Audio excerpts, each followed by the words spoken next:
Welcome to my new YouTube channel, Behind the Makeup Brush. I am so excited. On my channel, I will be talking about everything beauty, for the consumer to the makeup artist, from tips and tricks to my favorite picks. Please subscribe to my channel and let's talk makeup. Hi, and welcome to Behind the Makeup Brush. Today I have special guest Bethany Paige from Bethany Paige Photography, and we're going to be talking about how to take a great image, how to take a great selfie, and maybe even a little bit about makeup and photography. So I am so excited about having you here as a guest. Thank you so much. I really appreciate it. Yeah. So, you know, as a makeup artist, when you do makeup, one of the things I always tell my students is it's important to also learn how to take your own images, because it's not always affordable, you know, to hire a photographer and to take images. And so I would love to get some great tips from you. I know that you do lifestyle photography, you do weddings, you do everything really. And so maybe you can give us some tips. So what do you think is really important when it comes to taking a great image? I think number one is lighting. So wherever you're at, you're gonna look around and find where the nearest light source is. So if you're inside, there's gonna be lights coming up from above, and you wanna be careful of that because it casts shadows, which would make the makeup not look as good. So you're always gonna look around for the nearest light source, and my biggest recommendation would be going near natural light. So if you're anywhere with a window, moving towards that window and placing your subject in front of it to get really pretty even light. That's really great. And so that's one thing that we also talk about, like where that lighting should be. And that's why when you're, you know, facing a vanity, you notice that those lights are in front of you. They're not above you, because that does create a lot of shadows. What do you think about if you don't have natural light, using a ring light? Because I know this is so popular. You see, you know, ring lights everywhere. What's your opinion on that? I think a ring light is great, like placing your subject right in front of that ring light, just like you said, the vanity, the lights are right in front. So just kind of mirroring that, putting that ring light right in front of your subject and shooting through it will create natural, even light.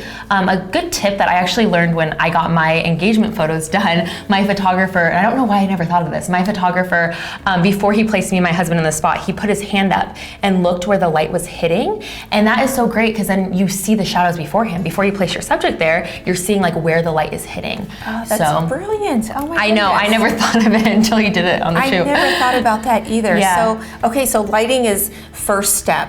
What would you say like the second thing is? I would say the second thing is composition. So it sounds pretty obvious, but a lot of people don't think of it at first, is composition. When you're placing your subject, getting rid of the mess in the background. Like, so to take your photo from a snapshot to a photograph, you're gonna wanna clear the background, get rid of the mess, and place your subject where it's very clean and crisp. And if you look on Instagram, a lot of times when you see photos, they're in the background, it's super clean and it's so true. Exactly, and it makes a huge difference, huge difference. I mean, it's never easy. I feel like, you know, to take a great photo, you do still have to work and set everything up. You see all these great images, even the ones on Instagram, and you're like, oh, they do such a great job.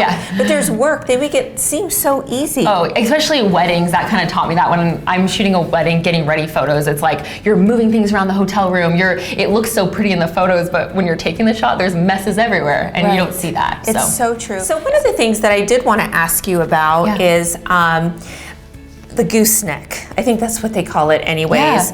There's so many different types of little apparatuses that you can use to film. If it's filming yourself doing a tutorial, or if it's doing a selfie. How do you feel about these little things? I think they're great, and they're a great way to kind of get the camera where you want it be, and then jump in the shot. I think it's awesome. I think another way is even I know I've done this before, just setting up on things and just shooting like that. And so this definitely helps you out. Yeah, I love this thing. I am guilty for using this. I mean, it does kind of fall, if your phone is super heavy, it just kind of takes a little bit of adjusting, but it works really well, and it's great if you want to do a tutorial, which I do encourage you guys all to do that as makeup artists, and even just if you love makeup in general, that you should just do a tutorial, or if you just like taking pictures of yourself.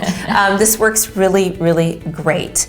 So now let's get into the most important, is selfies. How to take a great selfie. So what can you tell us about that? I think the number one thing for selfies is obviously light, number one. So moving toward that natural light, getting that window light. You know, that's why a lot of people say they always take pictures when they're in the car, and it's because Right. you're getting beautiful soft light on your face. So Guilty. exactly. So you're gonna definitely in the shade or moving into where the window light is if you are indoors. Another thing would be angles is so important.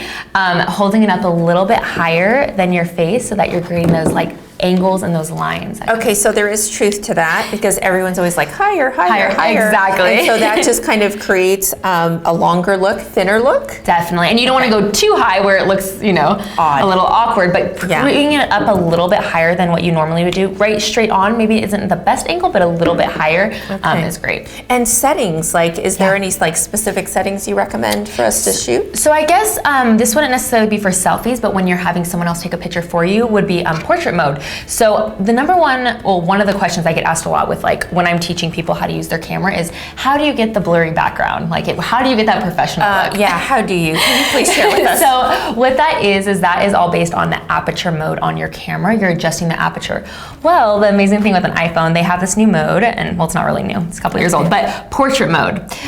So when you do portrait mode, it's automatically lowering that aperture to like, I think they go down to like 1.8 now, which is amazing. Portrait mode, guys. Portrait mode is where it's at. So when you click, again, make sure you're clicking that it's on focus and you're getting that nice blurry background with the portrait mode. It naturally does it for you. And it doesn't work for a selfie. That's only when you're taking a picture. Yeah, Correct. I think the newer ones, the newer iPhone, that you can do portrait mode. Oh, you can with on selfie mode. Awesome. Oh, awesome. I love that. Yeah, that's awesome. So it creates more of that blurry background for you and it looks really great. It's very sharp. My other tip I would say for iPhone is when you're editing, your clients and people on Instagram want to see your work and not your filter. So many times people slap a filter on and that's not really showing a great representation of your work.